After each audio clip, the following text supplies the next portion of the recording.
waaw ndajeem tey bi Michel Faye la le directeur de la formation professionnelle et technique voilà dañ fi ñëwoon tey ci lycée technique Monseigneur François Xavier Ndione pour li ñuy naan valider maanaam programme bu bees boo xam ne dañ ko soppi parce que programme bi amoon na fële ci lycée Bignona muy programme boo xam ne day tàggat ndaw yi ci ni ñuy gérer exploitation agricole programme bi nag lycée technique Monseigneur François Xavier Ndione daf ko jël ci programme Bignona lëkkaloo ci ñetti école yu nekk Canada yoo xam ne ay partenaires am la dans le cadre d'un partenariat que le Sénégal noué ak Canada donc établissement yooyu ñëwoon jàppale lycée technique bi lëkkaloo aussi ak ñi nga xam ne ñooy professionnels yi yëngu ci wàllum mbéy ci zone des Niayes donc ñooñu ñëpp ñu booloo liggéey programme bi bu taxawal benn programme boo xam ne ci programme Bignona lañ ko tëgg ok donc tëgg boobu bi mu noppee tey dañ fi daje woon pour xool lu ñu tëgg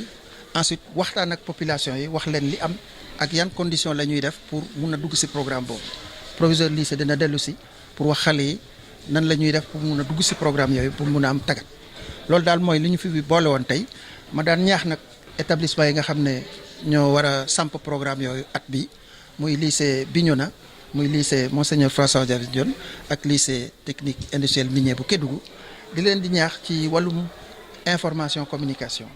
di leen di ñaax aussi ci wàllum dooleel partenariat bi nga xam ne moo tax ñu samp programme yi parce que kuy naan approche par les compétences da ngay naan damay liggéeyal ñi nga xam ne ñoo war a ëllëg jël xale yooyu ñuy xëy ci seen entreprise donc ñooñu dañ leen war a boole ci lépp lu ñuy def ci wàllum planification ci wàllum formation ci wàllum stage ci wàllum natt xale yi buñ paree seen njàng donc loolu daal moo li nga xam ne moo ñu fi boole woon tey may gërëm ñëpp di sant ñëpp surtout nag entreprise yi nga xam ne ñu ngi zone des Niayes nga xam ne programme bi seen programme la ñu jàpp si dooleel lycée technique bi comme ça xale yi buñ paree seen formation mun a am xëy.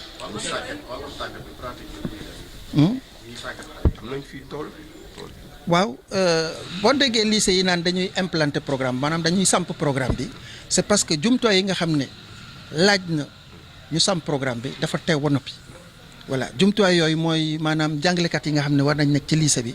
war a tàggat xale yi ci nga xam ne mooy lépp luy théorie maanaam nan ngay jëfeek nan ngay kiyeeg mais pratique bi moom xale yi ci entreprise lañ ko war a defee donc looloo tax ñuy naan lëkkaloo beeg entreprise bi am solo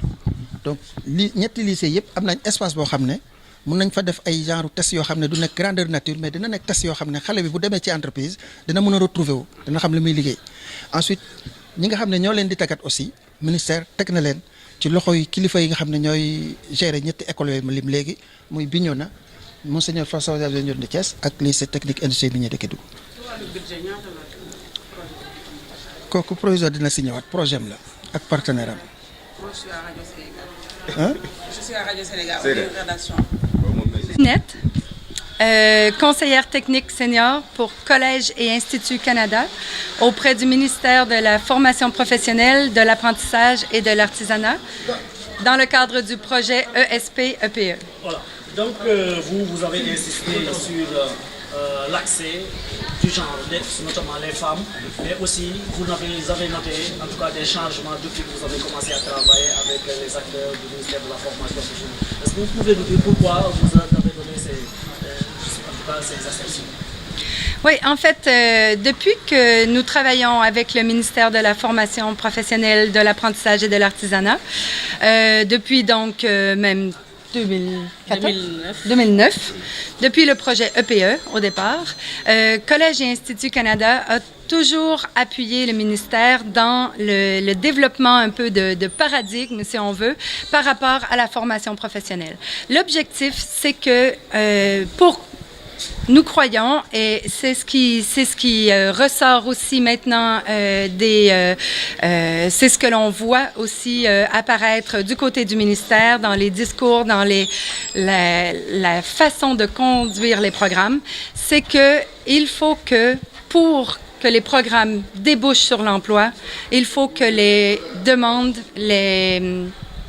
les besoins soient exprimés d'abord par les employeurs, par le marché de l'emploi, et qu'ensuite ceci remonte au développement des compétences pour faire les programmes. De cette façon, on s'assure de l'adéquation formation-emploi pour que nos diplômés qui sortent des lycées sénégalais répondent aux besoins du marché de l'emploi. J'ai précisé par rapport aux femmes parce que nous croyons que les femmes doivent être vraiment partie prenante du développement socio-économique du Sénégal. Le domaine de l'agriculture, les domaines aussi, les secteurs plus industriels, de génie civil, même les secteurs des mines doivent également comporter des femmes. Les femmes ont des qualités, sont minutieuses, qui ont des qualités qui sont très appréciées dans l'industrie également. Même si c'est un métier qui peut paraître traditionnellement masculin, nous croyons que l'industrie, tant du côté du secteur productif minier que du côté de l'agriculture, surtout, a réellement besoin de femmes professionnelles, des femmes de métier dans ce secteur-là. Donc, c'est pour ça que nous axons beaucoup nos formations autour du développement aussi et de l'accueil des femmes dans les formations. Donc, vous m'avez dit, vous cautionnez donc le changement de paradigme, en tout cas pour la jeune féminine également participe au développement. Ah oui, tout à fait. C'est certain que, bon, en tant que Canadien, en tant que citoyens du monde, nous cautionnons certainement ce changement de paradigme pour que les femmes soient réellement actives dans le développement socio-économique du pays. Si vous ne connaissez pas le projet ESP-EPE,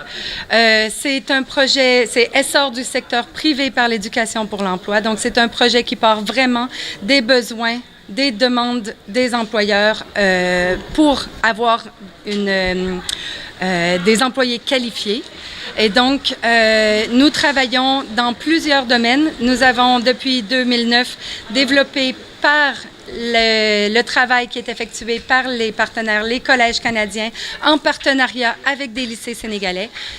ont développé 34 programmes de BTS qui sont actuellement disponibles. Non, il y en a 7 qui sont développés cette année, mais sur les 34, mais qui seront disponibles en cours d'année. Donc, il y a beaucoup de programmes de BTS qui se développent actuellement au Sénégal, des Bac+2, des programmes professionnalisants qui mènent au marché de l'emploi. Donc, je pense que c'est important de les mettre en valeur. Il n'y a pas que la formation académique, l'université dans la vie, les emplois, le marché du travail a besoin de techniciens spécialisés.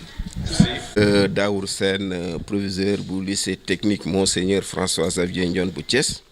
bëgg lool li tax li ñu fi daje tey ndax tey la ñuy ubbi ñaari programme yoo xam ni dañ ko ubbi ci mbay dañu xool Sénégal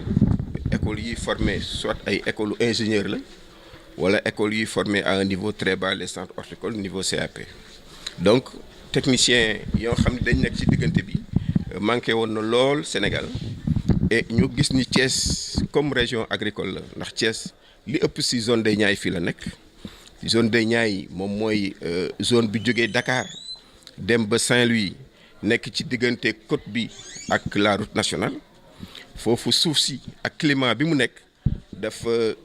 dafa baax ci mbéyu horticole.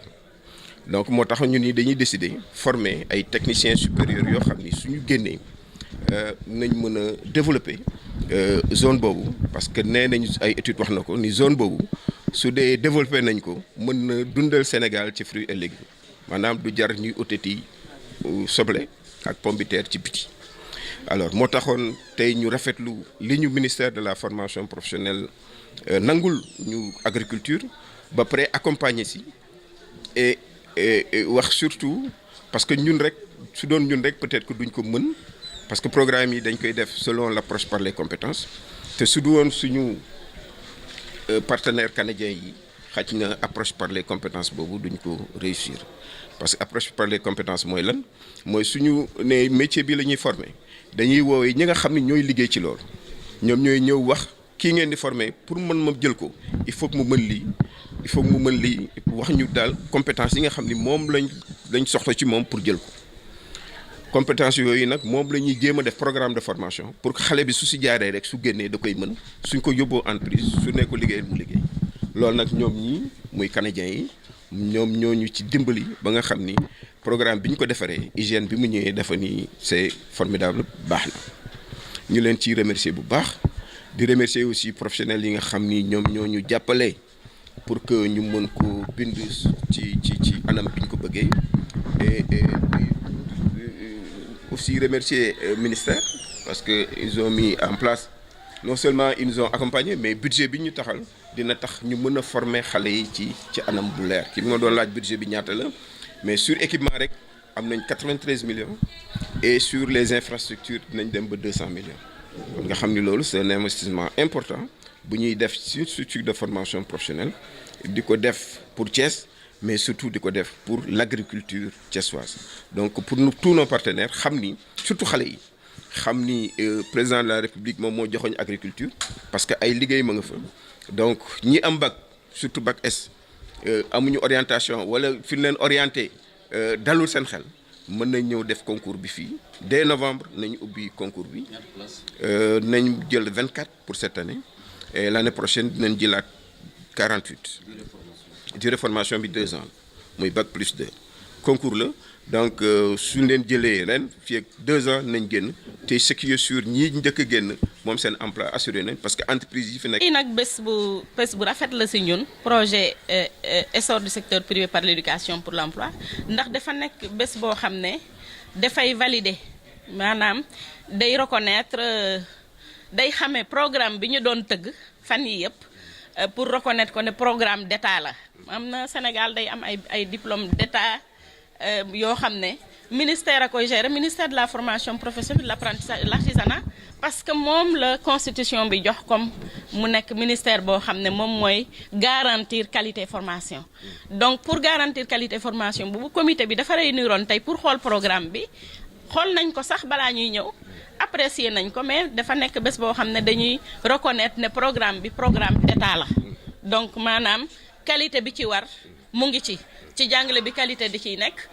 ba ci diplôme ba tam qualité bi ciy nekk et te ministère da ci day saytu yooyu même firnde pour assurer qualité bi.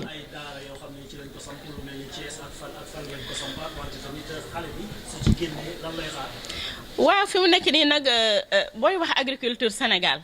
ngay wax ku am bac ba pare bac scientifique et technique nga war a dem jàngi agriculture kon nga xam ne mentalité dafa soppeeku parce que xam nañ ne agriculture moo yore développement réew la ñuy lekk yépp dañ koy jële yeneen réew te pourtant suuf saa ngi fi ndox saa ngi fi nit ñaa ngi fi donc ministère dafa ñëw andi contribution am ci PSE parce que PSE